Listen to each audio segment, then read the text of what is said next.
ஓம் நமச்சிவாய. நாம் சென்னை மாவட்டத்தில் அமைந்திருக்கும் பாடல் பெறாத சிவஸ்தலங்களை எல்லாம் பார்த்து கொண்டிருக்கின்றோம்.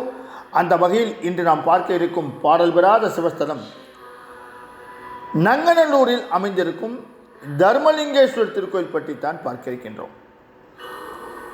இந்த ஆலயமானது சென்னை மடிப்பாக்கம் கூட்டு ரோட்டிலிருந்து 1 கிலோமீட்டர் தொலைவில் அமைந்திருக்கின்ற நங்கநல்லூரில் இந்த ஆலயம் இருக்கின்றது. இந்த ஆலயத்தின் மூலவரின் பெயர் தர்மலிங்கேஸ்வரர், தன்மீஸ்வரர், வீரசங்கர் என்றும் அழைக்கப்படுகின்றார்.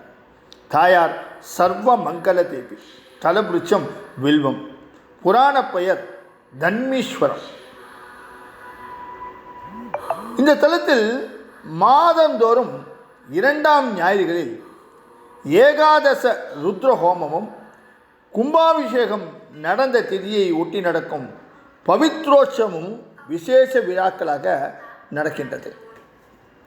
இந்த தலத்தின் சிறப்பு என்ன? அம்மன் கோயில்களில் தீபாராதனையின் போது சர்வமங்கல மாங்கல்யே சிவே என்ற மந்திரம் சொல்வார்கள். இந்த சர்வமங்கல தேவி இந்த திருத்தலத்தில் தான் அருள்பாலிக்கின்றார். இவளது திருநாமம் லலிதா சகஸ்ரநாமத்தில் 200ஆவதாக இருக்கின்றது. இந்த ஆலயத்தில் கருவறையை சுற்றி நர்தன கணபதி, தட்சிணாமூர்த்தி, மகாவிஷ்ணு, பிரம்மா, சண்டிகேஸ்வர் இவர்களெல்லாம் காட்சியளிக்கின்றார்கள். விஷ்ணு, துர்க்கை, சுப்பிரமணியர், பைரவர், வீரபத்ரர் மற்றும் நவகிரகங்களுக்கு தனி சன்னதிகள் இருக்கின்றன. சரி, இந்த ஆலயத்தின் விசேஷ பிரார்த்தனை தான் என்ன? திருமண தடை, குழந்தை பாக்கியம், கல்வியில் சிறந்து விளங்க இந்த இறைவனை பிரார்த்தித்துக் கொள்கின்றார்கள் பக்தர்கள்.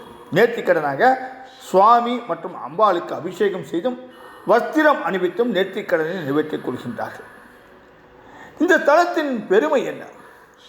சோழ காலத்துக்கும் முற்பட்ட இந்த தலத்தின் புராதான பெயர் தன்மீஸ்வரம் என்பதாகும். இறைவன் தர்மலிங்கேஸ்வரர்.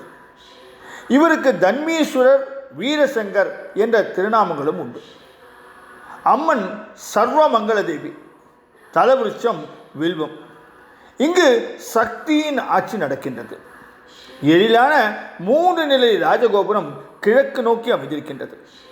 கோபுரத்தை கடந்து உள்ளே சென்றால் கைலைநாதனும் ராஜராஜேஸ்வரியும் சுதை சிற்பமாக காட்சியளிக்கின்றார்கள். அம்பிகை சர்வமங்களா சற்று சாய்ந்த நிலையில் நளினமாக தன்னை நாடி வரும் பக்தர்களுக்கு சர்வ மங்களத்தையும் வாரி வழங்கி கொண்டிருக்கின்றார். சரி, இந்த தலத்தின் தலவரலாறு தான் என்ன? சோழ சக்கரவர்த்தி ராஜராஜன் தஞ்சையை தலைநகராக கொண்டு ஆட்சி செய்தபோது காரியாதித்த சோழன் குறுநில மன்னனாக இருந்தான். இவன் தன் ஆளுமைக்குட்பட்ட பகுதி கோயில்களில் உழவாரப்பணி செய்தான். ஒருமுறை இவன் தன்மீஸ்வரம் வந்தபோது அங்கு பசுமையாக வயல்களில் காட்சி மிகவும் பிரமிக்கத்தக்க அழகோடு இருந்தது. அதை பார்த்து அன்றிரவே அங்கேயே தங்கினான். இரவு முடிந்து பகல் விடிந்ததும் அரசன் எழுந்திருக்காததை கண்ட வீரர்கள் அவனை எழுப்பவும் பயந்தார்கள். இந்த நேரத்தில் கோவில் மணி ஓசை மிக சத்தமாக கேட்டது. மன்னன் விழித்து கொண்டான். ஓசை வந்த திசை நோக்கி சென்ற சோழ மன்னனுக்கு லிங்க வடிவில் காட்சி தந்தார் சிவன். இந்த தரிசனத்தினால் மன்னன் மகிழ்ந்தாலும் கோவில் மிகவும் சிதிலமடைந்திருப்பதை கண்டு வருந்தினான் மன்னன்.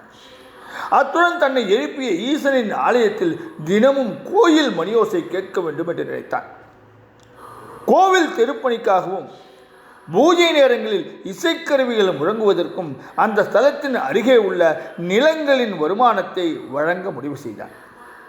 சந்திர சூரியர்கள் உள்ளவரை கோவிலில் சிவப்பணி தொடர்வதற்காக இந்த நிலங்களை அளிப்பதாக கோவில் கல்வெட்டுக்களில் அவன் பொறித்திருக்கின்றான்.